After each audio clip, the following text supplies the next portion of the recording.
মোদিজিকে কিছু বলবার জন্য অনুরোধ করছি।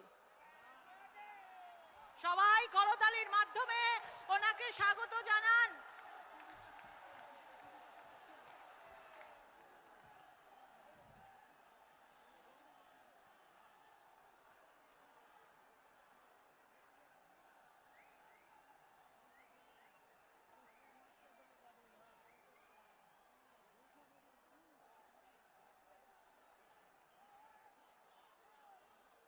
भारत माता की,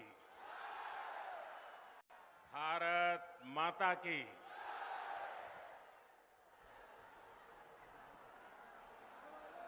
হুগলি নদীপুর বাংলার জল জীবন ধারা, এই দেবত্ব ভূমিতে এসে আমি বাবা তারকনাথ महाप्रभु जगन्नाथ देव के शौतो शौतो प्रणाम जानाई।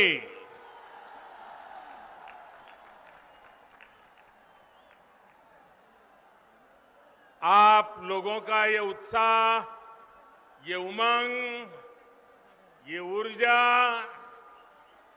कोलकाता से लेकर दिल्ली तक बहुत बड़ा संदेश दे रहा है। अब पश्चिम बंगाल परिवर्तन का मन बना चुका है। एक बार फिर मेरे साथ बोलिए, भारत माता की वंदे वंदे वंदे वंदे वंदे वंदे। साथियों, आज इस वीर धरा से पश्चिम बंगाल अपने तेज विकास के संकल्प को सिद्ध करने के लिए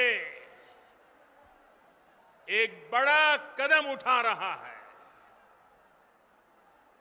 पिछली बार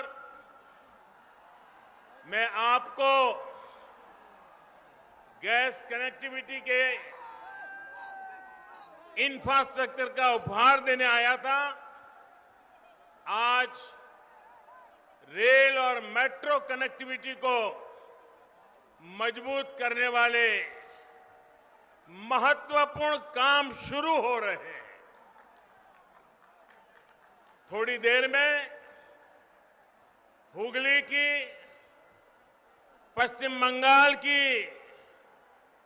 रेल और मेट्रो कनेक्टिविटी के अनेक प्रोजेक्ट्स का शिलान्यास और लोकार्पण होना है।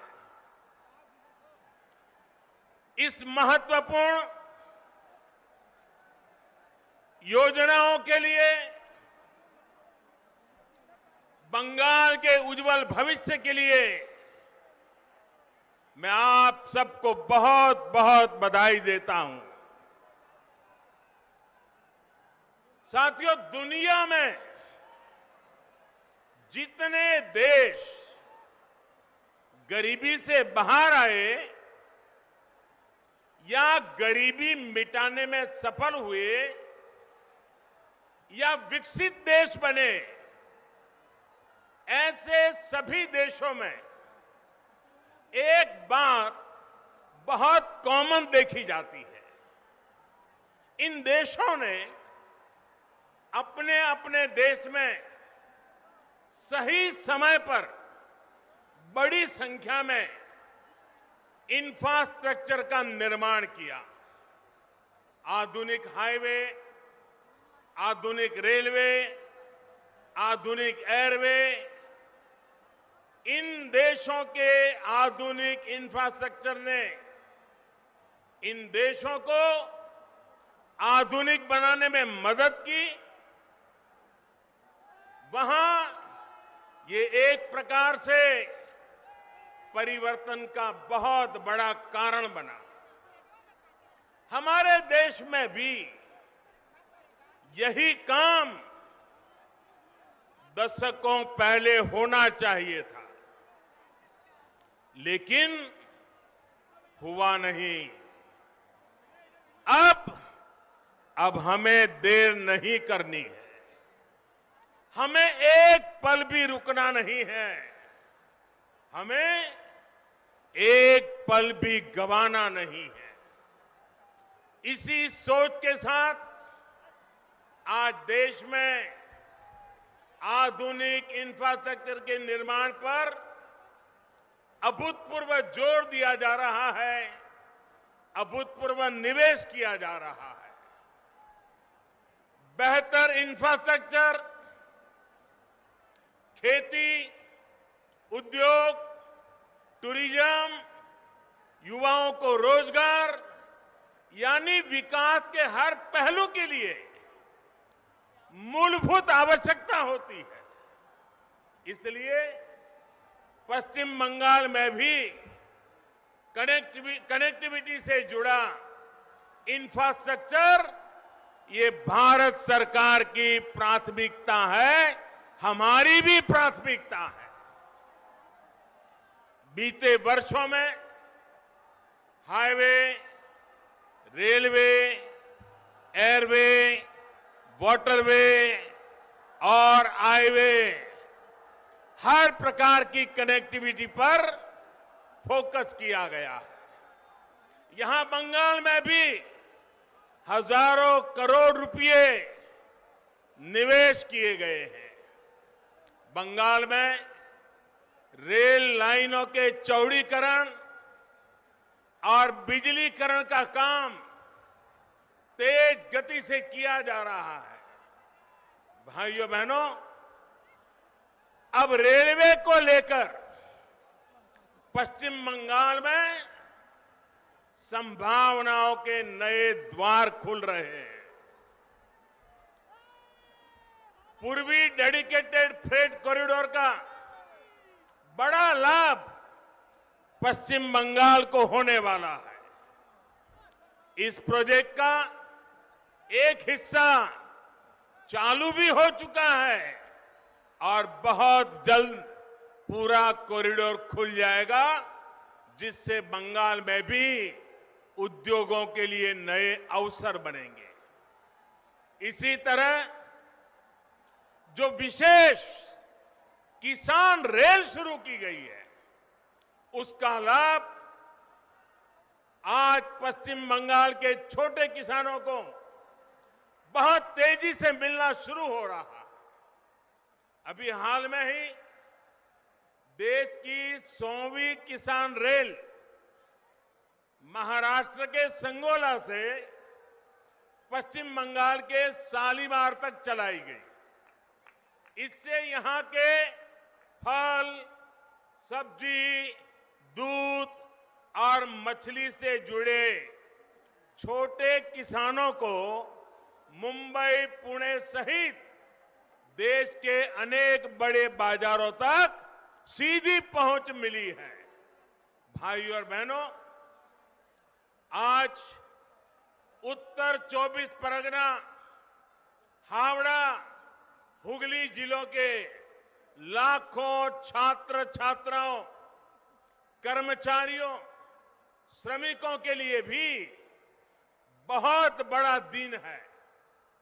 नॉर्थ साउथ मेट्रो का नोआपाड़ा से दक्षिणेश्वर तक विस्तार होने से हर दिन इन जिलों के हजारों यात्रियों को सुविधा होने वाली है।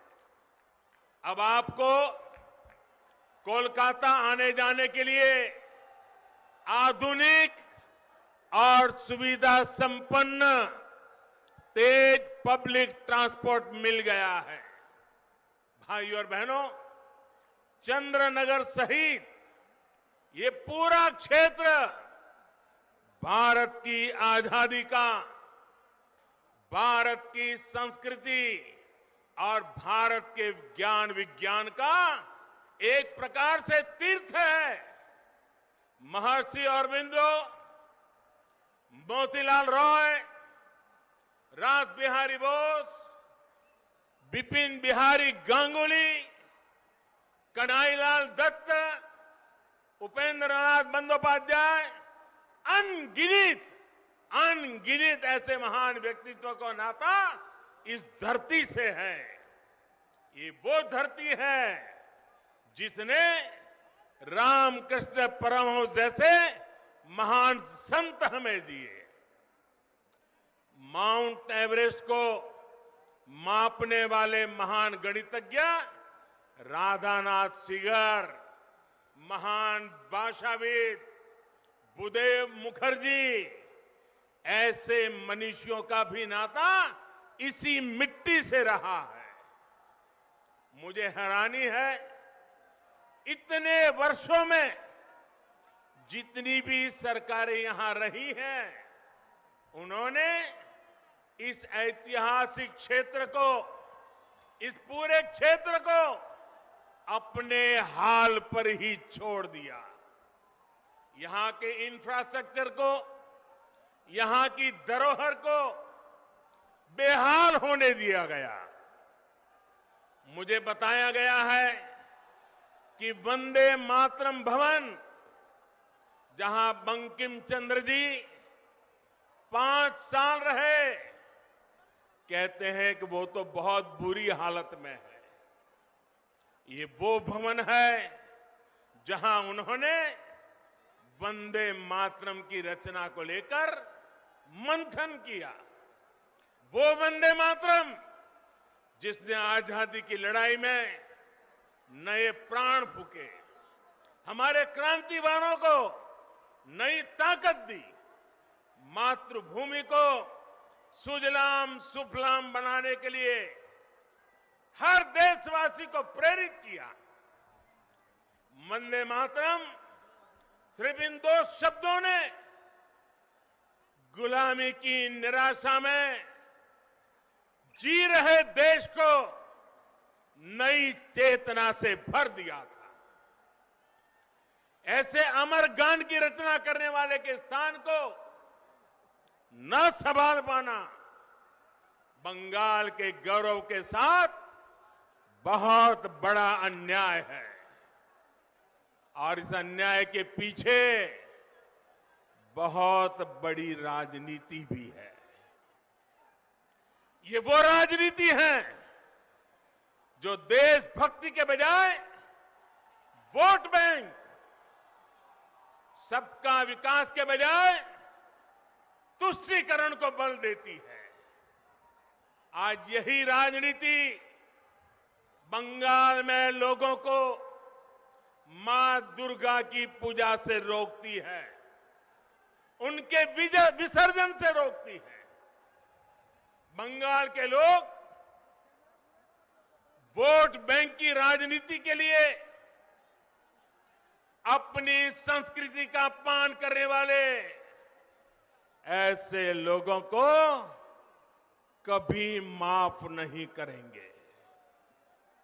आज मैं बंगाल के लोगों को ये विश्वास दिलाता हूं, जब बंगाल में भाजपा की सरकार बनेगी तो हर बंगालवासी अपनी संस्कृति का गौरवगान पूरी ताकत और हिम्मत के साथ कर सकेगा।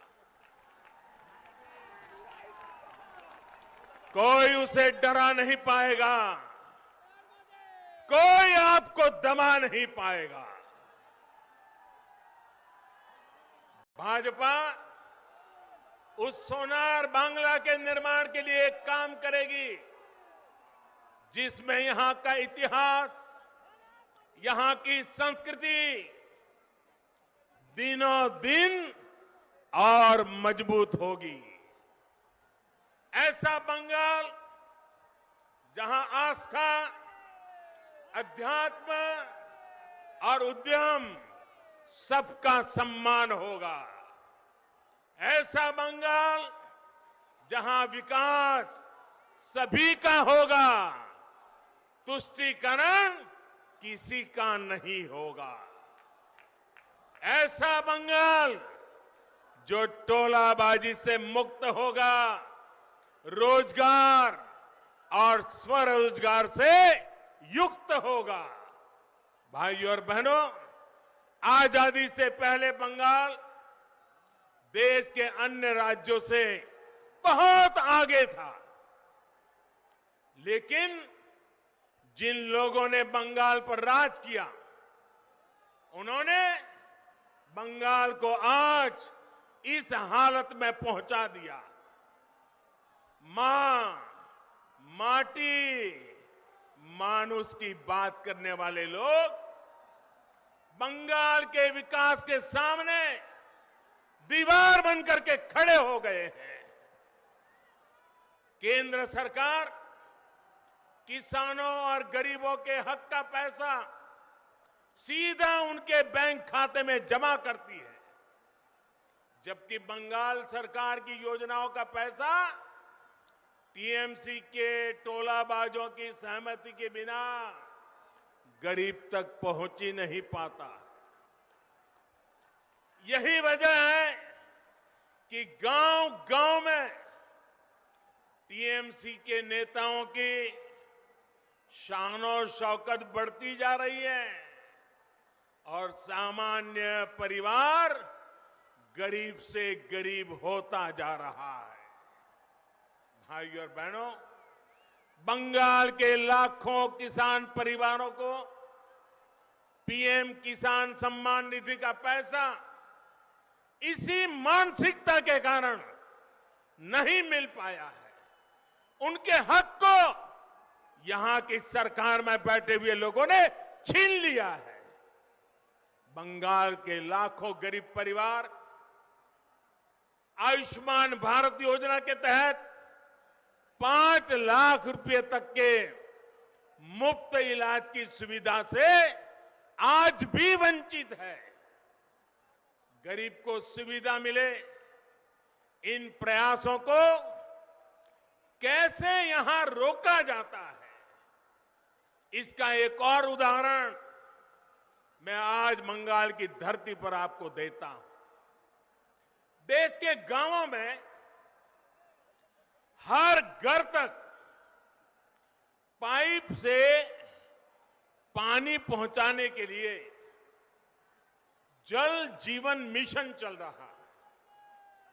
प्रयास यह है कि हमारी बहनों, हमारी माताओं, हमारी बेटियों को पानी लाने में अपना समय और अपना श्रम न लगाना पड़े। प्रयास ये है कि हमारे बच्चों को प्रदूषित पानी से होने वाली अनेक बीमारियों से बचाया जा सके। बंगाल के लिए ये मिशन इसलिए ज्यादा जरूरी है क्योंकि यहां 1.5-2 करोड़ से अधिक ग्रामीण घरों में आप चौंक जाएंगे इन्होंने बंगाल की हालत क्या की है। 1.5-2 करोड़ ग्रामीण घरों, और उसमें से सिर्फ देश भी आज सुनेगा तो चौंक जाएगा, 1.5 करोड़ 1.25-2 करोड़ घरों में से सिर्फ 2 लाख घरों में ही नल से जल की सुविधा है। अब बताइए क्या करके रख दिया था उन्होंने। आज देश में अभियान चल पड़ने के बाद अब तक इस अभियान के तहत लगभग देश में 3 करोड़ 60 लाख घरों को पानी के कनेक्शन दिए जा चुके हैं। जहां बंगाल 2 लाख पर था, भारत सरकार ने इतना जोर लगाया, पैसे लगाए, पीछे पड़ गए, तो भी बंगाल में सिर्फ अब तक 1.5-2 करोड़ घरों में से सिर्फ 9 लाख परिवार तक ही पाइप से पानी का कनेक्शन पहुंच पाया है। यहां की सरकार जिस रफ्तार से काम कर रही है और उस रफ्तार से तो पश्चिम बंगाल के हर गरीब के घर पाइप से जल पहुंचाने में पता नहीं कितने साल बीत जाएंगे। टीएमसी सरकार गरीबों के घर तक पानी पहुंचाने के लिए कितनी गंभीर है, इसका एक और उदाहरण आपको देता हूं। मैं आपसे पूछना चाहता हूं, क्या बंगाल के लोगों को पीने का शुद्ध पानी मिलना चाहिए कि नहीं मिलना चाहिए? जरा पूरी ताकत से बोलिए, पीने का पानी मिलना चाहिए कि नहीं मिलना चाहिए? गांवों में भी मिलना चाहिए कि नहीं मिलना चाहिए? गरीब से गरीब को भी मिलना चाहिए कि नहीं मिलना चाहिए? ये आपका हक है कि नहीं है? यहां की सरकार ने काम करना चाहिए कि नहीं करना चाहिए? लेकिन हुआ क्या? हर घर जल पहुंचाने के लिए भारत सरकार ने, दिल्ली सरकार ने 1700 करोड़ रुपए से ज्यादा 1700 करोड़ रुपए से ज्यादा रकम ये टीएमसी सरकार को दी। लेकिन इसमें से सिर्फ 609 करोड़ रुपए ही यहां की सरकार ने खर्च किया है। बाकी 1100 करोड़ रुपया यहां की सरकार दबा करके बैठ गई है। सर, ये दिखाता है कि टीएमसी सरकार को गरीब की, पश्चिम बंगाल की बहनों बेटियों की जरा भी परवाह नहीं है। दोस्तों, क्या जो पानी के लिए तरस रही है वो बंगाल की बेटी है कि नहीं है? वो बंगाल की बेटी है कि नहीं है? बंगाल की बेटी को पानी मिलना चाहिए कि नहीं मिलना चाहिए? बंगाल की बेटी के साथ अन्याय करने वाले लोग, क्या उनको माफ किया जा सकता है? भाइयों और बहनों, पश्चिम बंगाल में भाजपा की सरकार सिर्फ सत्ता में परिवर्तन के लिए नहीं, बल्कि आसोल परिवर्तन के लिए बनानी है। आसोल परिवर्तन, बल्कि यहां कमल खिलाना इसलिए जरूरी है ताकि पश्चिम बंगाल की स्थिति में वो आसोल परिवर्तन आ सके, जिसकी उम्मीद में आज हमारा नौजवान जी रहा है।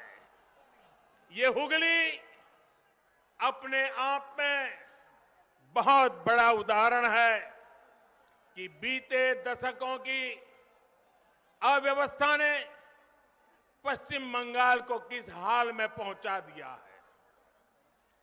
हुगली जिला तो भारत में उद्योगों का एक प्रकार से हब था। हुगली के दोनों किनारों पर जूट इंडस्ट्री थी, आयरन और स्टील मशीनों के बड़े बड़े कारखाने थे, बड़े पैमाने पर यहां से निर्यात होता था।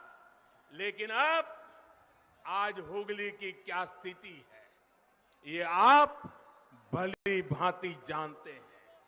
एक समय था जब पूर्वी भारत के अनेक लोकगीतों में घर घर में माताएं बहनें किसी भी शुभ अवसर पर जो गीत गाती थी, जो लोकगीत गाए थे, उसमें गाया जाता था कि घर के लोग कमाने के लिए कलकत्ता गए हैं। उस समय शब्द प्रयोग करते थे, कलकत्ता गए हैं।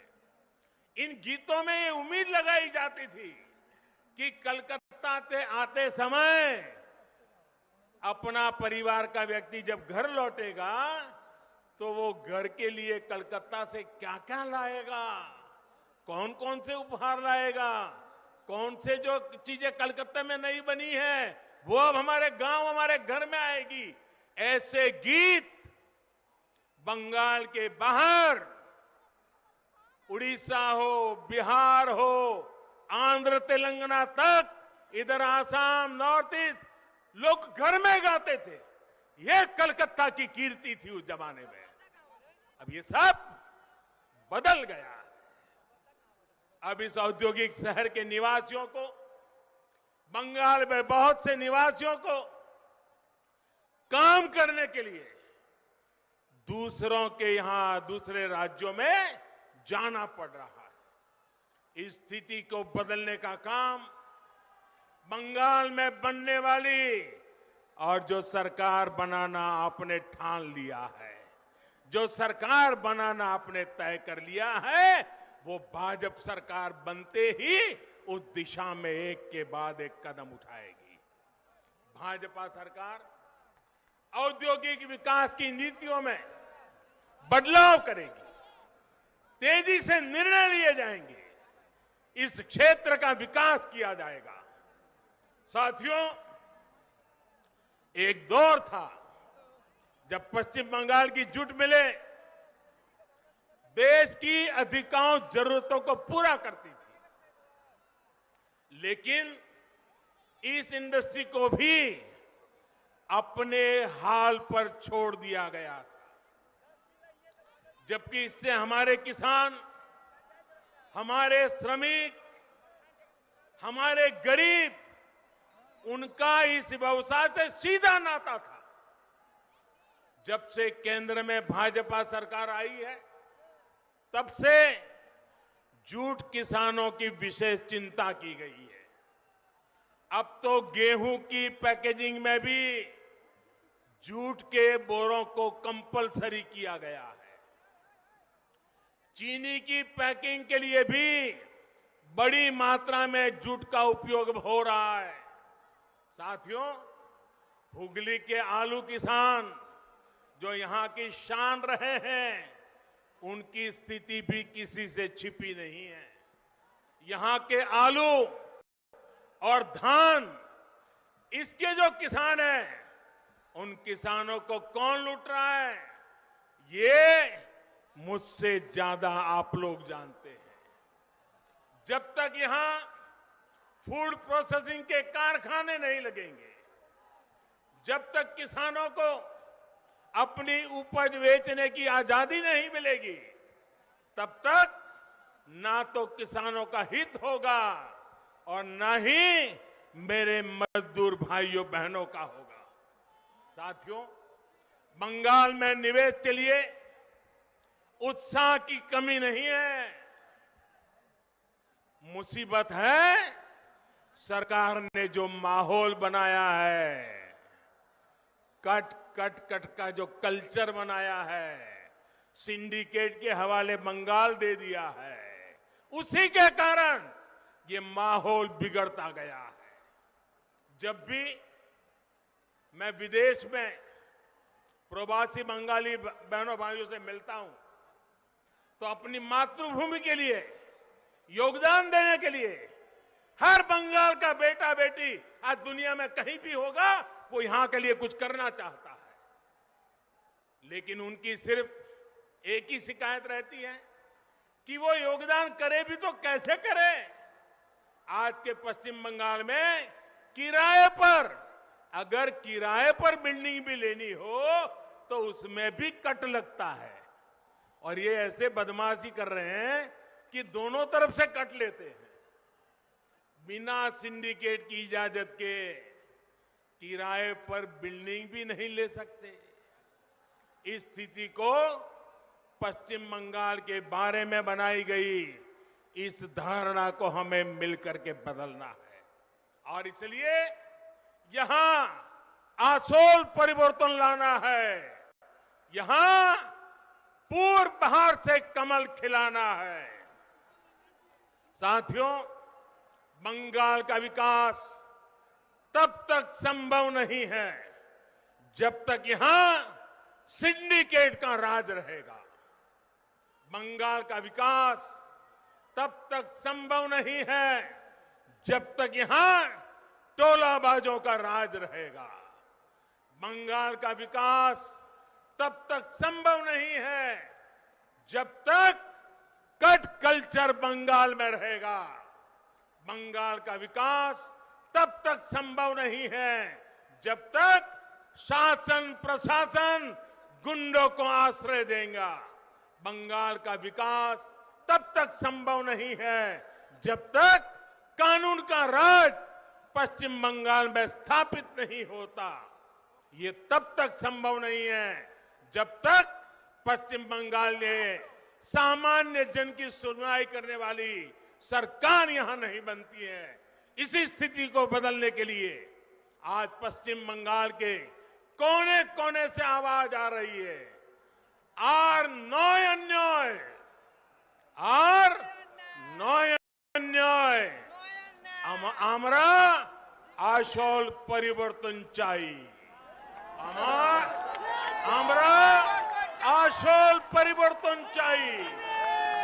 भाई और बहनों, मुझे विश्वास है कि हम सभी साथ मिलकर पश्चिम बंगाल के किसानों, श्रमिकों, यहां के युवाओं को बेहतर भविष्य दे पाएंगे। भाइयों बहनों, एक बार फिर आज अनेक भेंट सौगातें बंगाल को मिल रही है। उज्जवल भविष्य के लिए ये इंफ्रास्ट्रक्चर के काम आने वाले हैं और इन सब के लिए आप सबको मैं बहुत बहुत बधाई देता हूं। मेरे साथ दोनों हाथ ऊपर करके पूरी ताकत से बोलिए, भारत माता की, भारत माता की, वंदे वंदे वंदे वंदे वंदे वंदे वंदे वंदे वंदे वंदे वंदे वंदे